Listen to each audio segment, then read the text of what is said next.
Fun fact, these Aero chairs have storage in the seat. Most people keep candy bars or sewing supplies in theirs, but I keep Selvages in mine. And today we're gonna do something with them.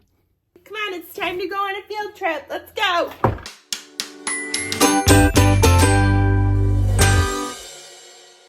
Selvages on fabric are like their own vibe, okay? Like there's a whole tribe of people that just obsess over selvages of fabric, which is, I think, totally awesome. Because for a long time, selvages were boring. Like they just held the information of the fabric with no detail or fun.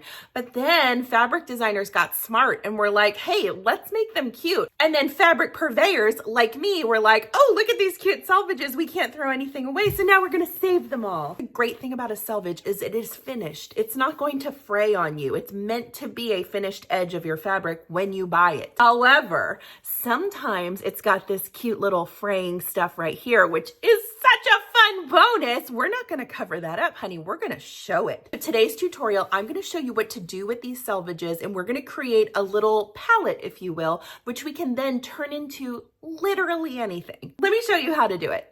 For today's project, I cut a piece of batting 13 by 16 inches, but you can cut your batting whatever size you want because it's your world. You could also do this on like muslin fabric or just some other piece of scrap fabric that you have laying around.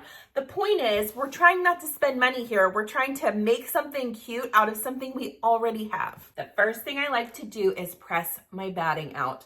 And also check over your selvages. Some of them may have been balled up in the bottom of your sewing chair for a while, and they might benefit from a little pressing. Also, selvages tend to curl a little bit, so pressing them is actually really helpful in your process. This is going to be sort of a quilt as you go method, very loosely. I'm gonna start with a sort of plain selvage at the bottom because we may lose that as we cut into the fabric, and I don't wanna use one of my really good ones. So what I'm gonna do is lay this right along the edge of my batting. Once you have that laid out, you can pin it if you'd like, or if you're more comfortable just going ahead and sewing it. We're gonna sew a straight stitch right along the edge of this, maybe 1/8 of an inch, pretty close to the edge for this first one. Let's go do it. Now listen, I know your instinct is gonna be to grab your like white or light gray thread for this just because you know you're gonna have a lot of colors. But that being said, why not use one of your fun threads that you've just got sitting around? This one's like an ombre. I don't know if you can see that. I got it for 99 cents in a clearance bin somewhere. We all have those spools of thread that we're saving for someday. Today's the day. Put the fun one on. Just trust me on this. You're going to be so glad you did. You have a million colors happening anyway. What do you have to lose? Put the fun one on. Like I said, we're going to start with this first selvage. And the first stitch I'm going to do is, honestly, if you can do it 1/8 of an inch away from the edge, that would be probably best, just to make sure that it's staying right where you need it to. If you want to pin it, it's fine. Just take your time. Guys, this is a mental health sew. This is one of those unplanned where you need a break. Maybe you just finished a really tough project and your head is just spinning. That's when you open the selvage drawer and have some fun. And this doesn't have to be perfect. If your stitches aren't perfectly straight, that's fine. Back stitch at the end and cut it. So fun. All right, we're ready to add our next one. So just grab your next selvage. Now this one does have that fun fuzzy stuff on it. And I'm just gonna let it overlap a bit where I can still see some of the color from the original. And I'm gonna stitch it right in that little part where the dots are on the selvage. Maybe this time like closer to 1/4 inch away or somewhere in that little dot range. Straighten it out. Make sure your other fabric is still peeking through. That's what makes it visually interesting.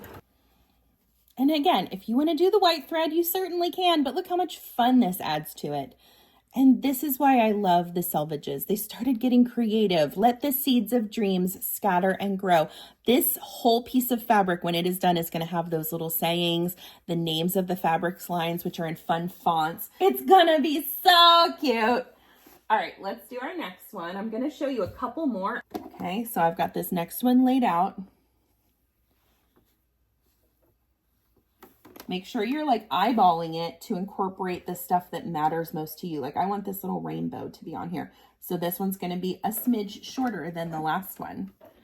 The thing that you want to make sure you're doing is you're not going above where your last one ended. We want to make sure we're locking in that fabric with this stitch.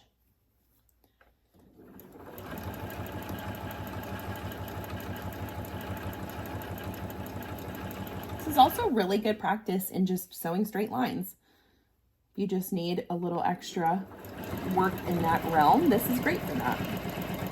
Now don't sew in the fuzzy part of that fuzzy selvage. That's not going to hold your stitch.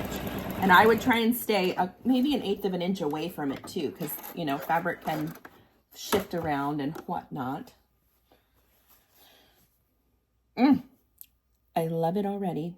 All right, that's it guys. I'm going to keep working my way up and I'll meet you back here to show you the finished product.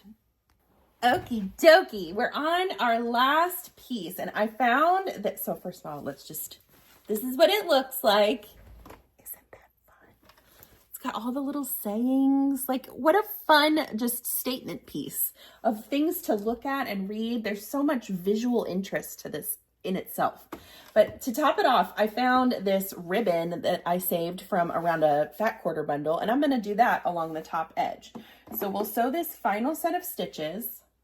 I'm going to just line it up with my top edge here. I'm going to stitch it along the bottom edge of the ribbon and then I will go back through it and do a stitch at the top just to make sure everything is secured. And I'll be honest, when I first started using that pink thread after I made that big to-do about it, I was like, maybe this wasn't the right choice. But the more I stare at it, the more I'm so glad I did, because that pink thread just makes it even more diverse and interesting. Just goes to show you, one person's trash is another person's treasure. And selvages are always a treasure in my world, especially because they make them so cute now. They're their own piece of art. Okay, I'm going to turn this and just top stitch right along the edge here.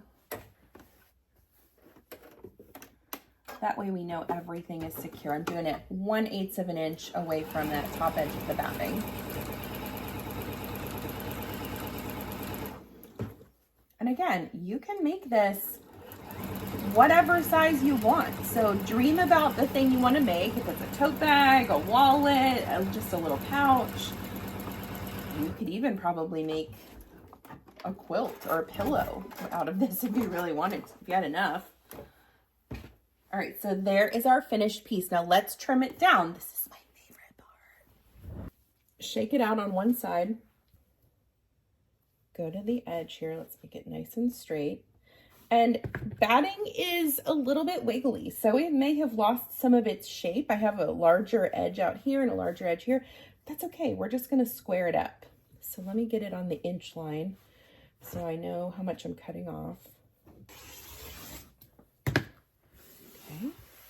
Oh, love that part. Okay, shake it out. Get all those pieces going this way this time. Square it up. And this side's pretty crooked. Again, it's batting, so it's going to shift. Okay.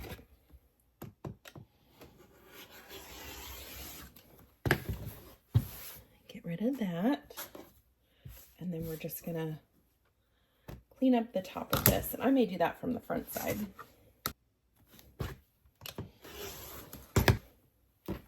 Okay, look how fun that is, you guys. Okay, so now we have a fun piece of fabric. I trimmed it down a good bit, so we're down to 12.5 inches wide by 15.5 inches tall. And that's going to be great, whatever I want to make with this. Now I did it vertically, so I could do a tote bag. I could cut this part right here and put a zipper in there. I don't know. We'll figure it out. Now that you have your selvage fabric finished, it's time to do something with it. So stay tuned, because next week I'm going to be posting part 2 of this video where we make something with this fun selvage fabric. So go ahead and this week make your selvage fabric and then I'll meet you back here and we'll make something really fun. I'm Chelsea with She Sews Seams. Thanks so much for watching, and I'll see you next week.